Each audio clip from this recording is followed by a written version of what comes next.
Good morning, guys. MWUSA Season 5, Episode 164. It is Thursday morning, and we are just leaving home. It's a nice day, 76 degrees outside, clear skies.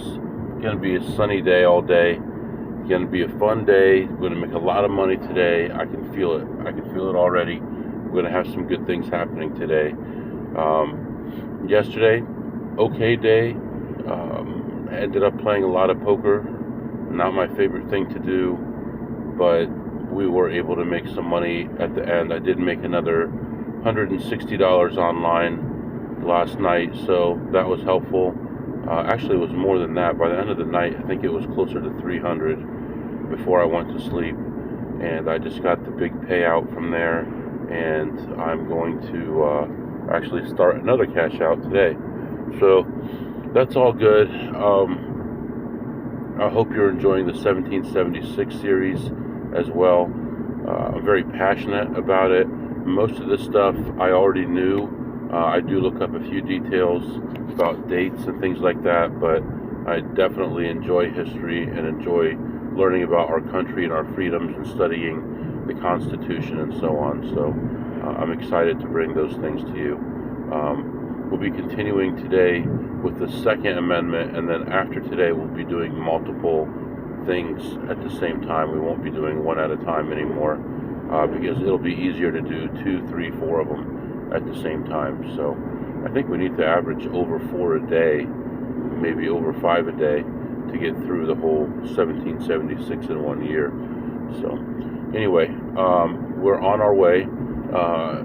Right now we're looking at another 3.5 hour drive to our first spot, and we may hit multiple spots today depending on timing, although I do need to get home because we're going out to dinner tonight, so I need to get home at a reasonable hour so everyone isn't starving. So anyway, that's what's going on right now, and I'll be back to update you soon. Alright guys, I am back, stopped and got some fuel, and we should be good for the rest of the trip all the way home and into tomorrow. Right now, the temperature is 88 degrees outside. Kind of some clouds in the sky, but kind of hazy sky. And we are getting close to our casino. We're about 10 minutes away. And by the time we get there, they're going to be transitioning from one shift to another. So I'm going to see if I can maybe get 20 minutes, 30 minutes at a table, and then get off that table quickly, and then maybe get back on when the new shift and new surveillance gets on. So because this earlier shift doesn't know me as well, so if I can get just a little bit of time on the table, then that might be helpful. So we'll see what happens with that. Getting close, and I'll be back to update you soon. Alright guys, I am back. So far has not been the best. It's been okay, but not great. As soon as I walk in, I see a quote AP teaching his mother how to play, which is nice. And then I find like 3 small plays right next to them because they're not paying attention. They're all talking to each other and whatever. So I find those, I'm ahead like almost $100, about $100. And take a couple laps and then find a blackjack table. Had just opened up. I'm the first one to play for the day. Dealer is this cranky old man, skinny guy, white guy, and just like every old white guy, he's got an agenda. He wants my money. That's all he cares about. So he's I'm playing, and he's like cranky that people aren't tipping. Well, people are losing. Buy in for 300. I'm down like 250 almost immediately. He gets a blackjack. I go, no, and he looks at me like I'm some butthole or something. It's like, well, what the hell is wrong with this guy? This guy expects people to give him money when he acts that way. Finally, I'm able to claw back. I get out of there just barely ahead. I think $25 or so. True count -4 by the time I got up, and just did not want to play there anymore. There's a Asian guy sitting next to me with his cigarette halfway across the table. I'm on third base, he's on first base, and he's got it where it's going right into my nose. I'm like, what is wrong with these people? They have no courtesy at all. They have no respect for anybody, and it's all about how you're taught overseas.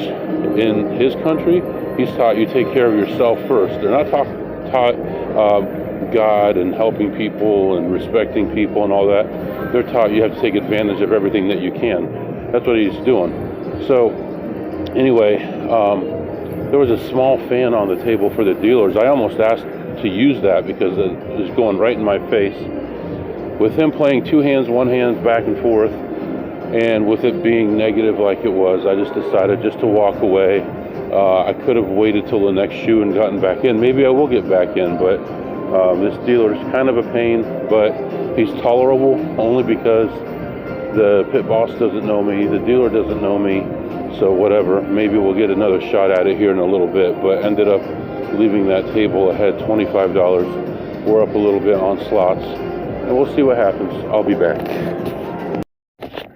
Alright guys, I am back, and that ends a crazy session. Man, so many things happening all the time these days, but money making is not one of them right now. I mean, we're making money, but not big money like we used to. I mean, $1,000 day used to be nothing. Now a $500 day is decent. So what are you gonna do? We're doing our best. Went in there looking around, find a couple slot plays, and one of them I'd never even imagined it could pay zero, but it actually paid zero. I've been playing this machine for years and I've never seen it pay zero before, but it happened. So slot wise, I was ahead like $20 or $30 when I found a blackjack table. I've been waiting for this table to open up for a long time. Finally got the table open. This old guy is on the table. Oh, I think I already mentioned all this stuff to you. Okay, so we ended up making $25 in that session. So walking around looking at other slots and things, and find a couple small plays here and there, but nothing substantial. I mean, I took lap after lap after lap in that place and just couldn't find anything. Kept on checking in at work, nothing going on. In fact, most of my team hadn't even checked in for over an hour, multiple times, so I wasn't too worried about that. Finally, I was getting ready to leave, and I found another blackjack table to play. They were a little bit slow in opening blackjack tables in this other pit, and I'd been waiting for it since I got here, basically. And they finally had one open. It was a hit 17 table. The one next to it is a stay 17 table, but it had been over an hour of waiting, and they still had the cards on the table, but had not started opening it. So I don't know what the deal was with that, but they hadn't opened it yet. So I sat down. I bought in for $300, and it was a low limit table. Started playing. And this is where things kind of got interesting, because a friend of mine, here we go. Now see, you wait till the light turns green, and then, oh my gosh. Okay, so we're on a corner here. There's a homeless guy asking for money, and the lady in front of me is not giving him any. She's smoking a cigarette. He comes up to me, I wave to him, he keeps on going, and then he goes back to the other car after the light turns green and asks for cigarettes and gets a couple cigarettes. But at that point, it was time to go, and the people behind me were honking their horn. And then finally that car moves, and the homeless guy is walking back to the sidewalk, and he stumbles and almost falls back in the street, like right in front of me. So luckily that was okay. Anyway, what was I saying? So yeah, this is where this got interesting at this table. There was a guy talking to the dealer, okay? They're both the same ethnicity, and they're buddies. However, the guy talking to the dealer is friends with a guy that I'm friends with. All right, you follow it so far? The guy talking to the dealer is friends with another guy, semi-AP guy, and that AP builds me up to this guy about how great I am and I know how to make money and I can win at blackjack, I can win at slots, and all these casinos are worried that I'm going to be there and they kick me out and stuff. So now I'm a little apprehensive to go to this table because these guys speak the same language, not English. And I'm afraid he's going to say something to the dealer. But finally I decide to go ahead and do it anyway. Buy in for $300. And within 5 minutes, that's gone. Low limit table. Buy in for $300 more. Build that up to about even again, and the count starts going up. And I get to a true 6, which I put my max bets out there, and I get 2 8s against an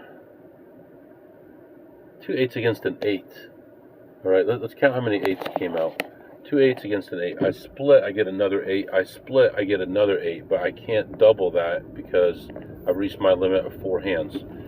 So hit that and turn the 16 into a 21, and then the other 3 hands end up being 18s. Dealer turns over 18. So now I have a gigantic amount of money on the table, and I just win 1 bet. So I'm playing a little bit more. The count continues to go up. Now it's choppy back and forth, winning a bunch, losing a bunch, large amounts, and finally I get to the point where this pit boss sees me from the other pit, comes running over to put me in the system, and I said, well, I got to get going, and I end up leaving the table. Now, I believe that was somewhat of a mistake. Now, the count had cooled down, but it was still positive. But let's say if it's a true 2, then you got what, 1% advantage or so, maybe. I think I'm better off preserving who I am than being in the system, and I will check the system to see if they put me in or not, because you can tell. So even if your casino doesn't have where you can see your win-loss statements all the time like some of them do, you should still be able to see if your points went up, right? So if they put you in, even if you don't know how much they put you in for, if you see that your points went up, then you know for sure they put you in, even if they said that they didn't. So that's one little hint, because you get points for tables and for slots. So I'm going to log in right now to see. I don't believe that they put me in, but they could have.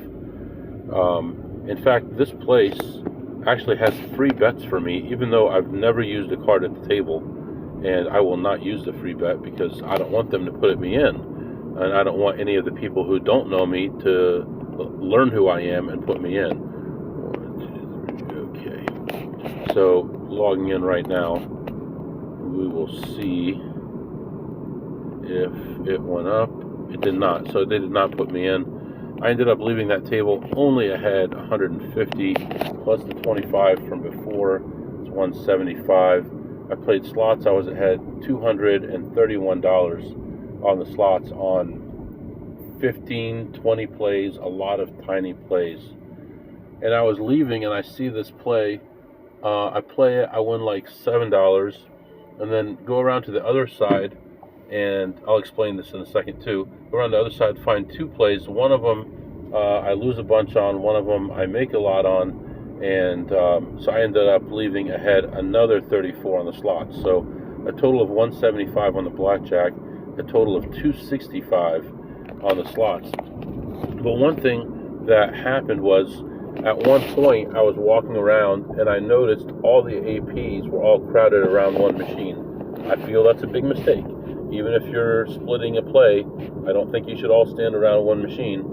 And they had just hit. They were waiting to see how much it was going to be total, and I just walked right by them. I walked about 50 feet away to check something. I turn around, I see them all splitting up the money.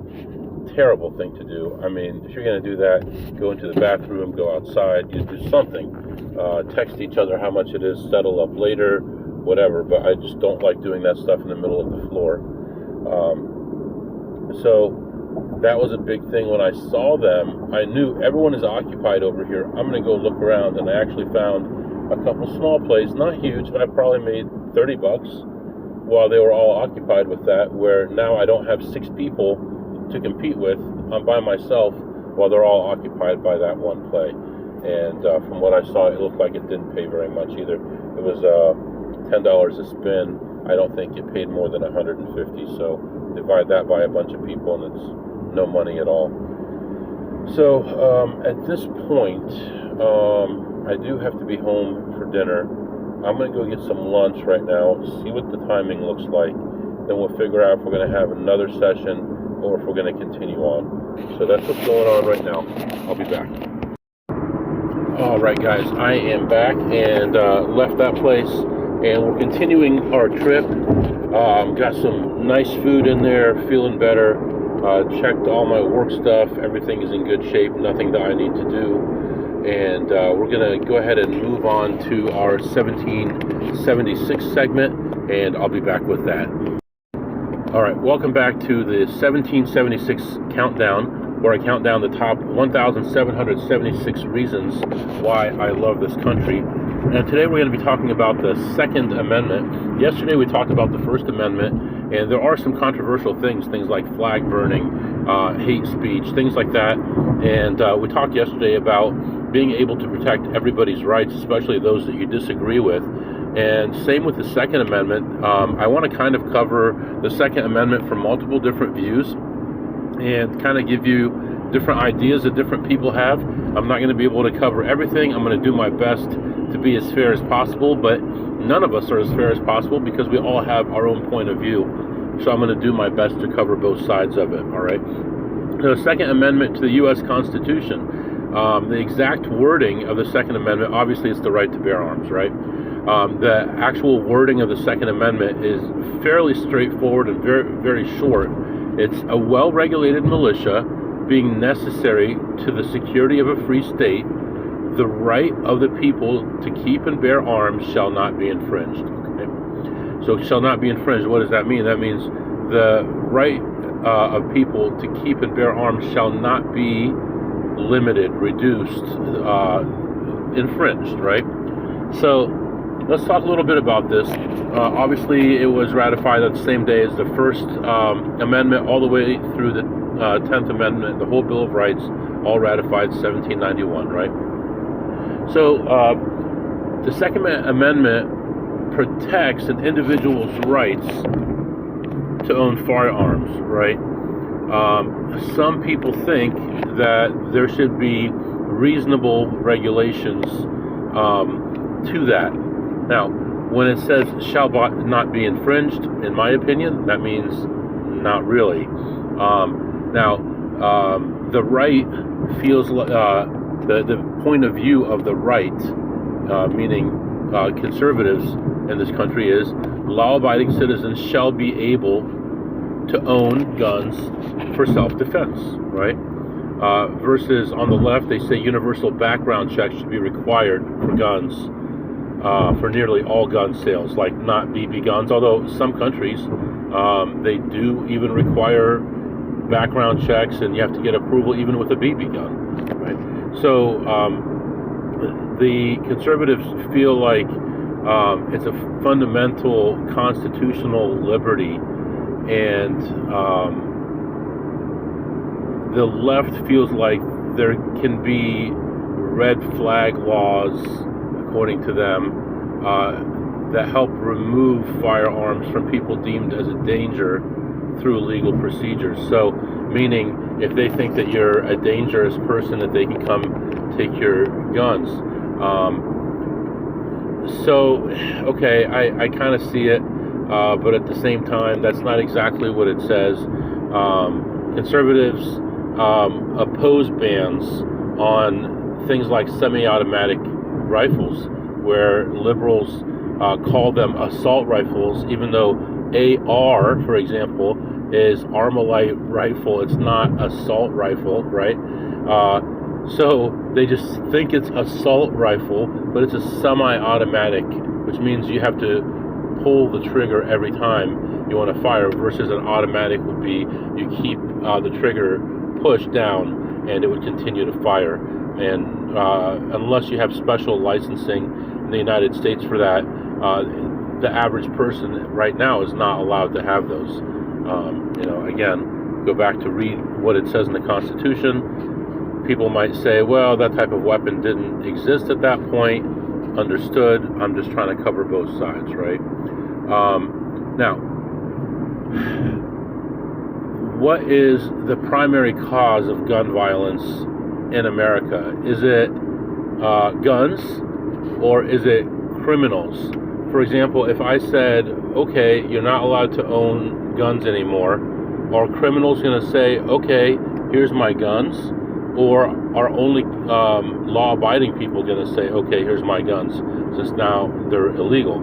If you say you have to have a background check, are you limiting criminals, or are you limiting law-abiding people?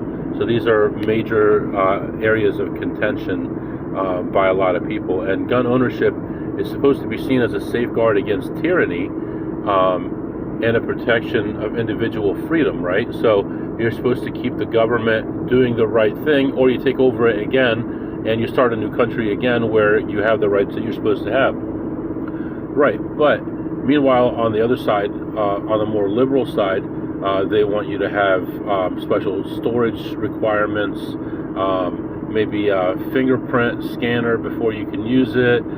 Maybe it has to be in a box. So if someone's breaking into your house, you need to say, okay, hold on a second. I got to get to the safe. I think I remember the combination. I'm going to open that up. Okay, now here's my rifle, but it's locked.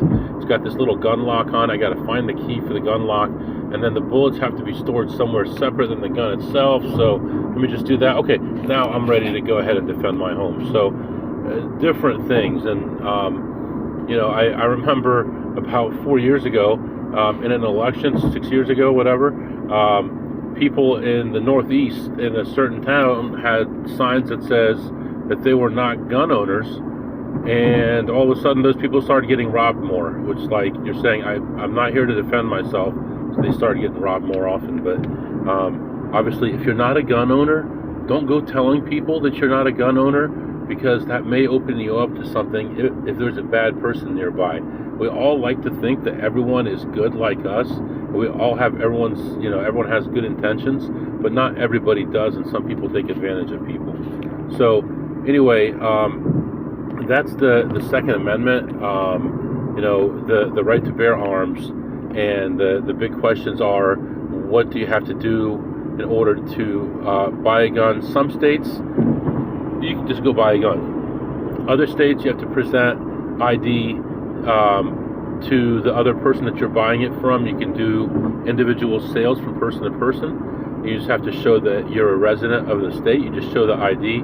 Okay, it says I'm a resident of so-and-so state, and I can buy the gun from you. Other ones have limitations, like you have to go through a licensed person, you have to have the serial number registered, things like that. And some places are even worse or more tight, depending on how you view it. And they say, okay, only this kind of person can own it, or only in this situation, or you have to prove that you need it for some kind of reason. So there's a lot of different levels of laws in this country, but it seems like everything is moving more toward open carry, concealed carry without a license, all that kind of stuff. I think that if you own a gun, you should have some kind of training, whether it's you going to a shooting range and learning about it, or actually taking a class. I actually took a whole course, like 32 hours, from a police officer, and then we went to the range and did some shooting, and you had to be accurate with a certain range, and did all kinds of stuff before I started carrying. I was carrying primarily because I had rental properties in bad neighborhoods, and then I'd always thought in my mind, these are really dangerous neighborhoods. I got to carry to protect myself. And as I got to know the people in these really bad neighborhoods, I started seeing that people don't just go around, for the most part, it happens, but for the most part, people don't just go around hurting each other. Usually there's a reason. You screwed somebody over, you stole from them, you did something to them. And then later on, as the years went on, I stopped carrying at all. And although I own weapons, I don't carry anymore. Although I do have the right to do that, but I don't. So I hope you found that interesting. I'm not an expert on these things, but this whole segment is supposed to be all about why I love my country, and all the amendments to the Constitution are important, and this is the Second Amendment, so I hope you enjoyed it. Alright guys, I am back, and it's about 2 hours later. Been playing some online poker while we drive, don't tell anybody, and actually I want to wrap it up for right now online. I'm happy with what's going on, but I'm getting tired, so I'm up 210 more online, so looking good there. I don't know what I'm doing differently. Maybe it's just clicking now, maybe I'm just getting luckier, I don't know, but things have been going pretty well online, and hopefully they continue to do that. So anyway, like I said, still have a couple more hours to go, and for now I'll be back. Alright, we're about an hour away from home now, and I think, pretty sure I'm done for the day. I mean, I may do some online stuff tonight, but that won't have anything to do with this episode. We have some stuff to celebrate tonight at home, so we're going to do that. The whole family's going to go out to dinner. It's been a long time since the whole family went out to dinner. Having teenagers and stuff, lots of times they don't want to go anywhere or do anything, and then ever since COVID, all the kids always are like, no, I want to stay home, I don't want to go on a vacation, I don't want to do this or that. But I think now they're finally starting to come around and loosen up a little bit and be willing to step out of their comfort zone and go out and do things and enjoy life. So that's what's going to happen tonight. Now I want to talk about a couple things. Tomorrow I'm not positive what I'm doing. I have an area I want to go to, but I'm so sick of traveling right now, so sick of driving. I'm thinking about staying home tomorrow, doing some poker, doing some other stuff, but I'm not positive. This trip that we're going to take to Vegas, and I wasn't sure. I was going to possibly go to New York area, but we're going to go to Vegas. That'll be next week. This trip is going to be very different than other trips. We're going to be doing, we're going to be going back to blackjack.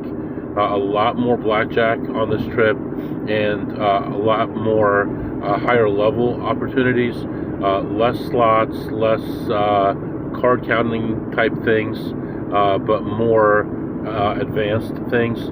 So we'll see what happens with that. Also, my trip to California was canceled, but I will be taking care of that meeting by phone.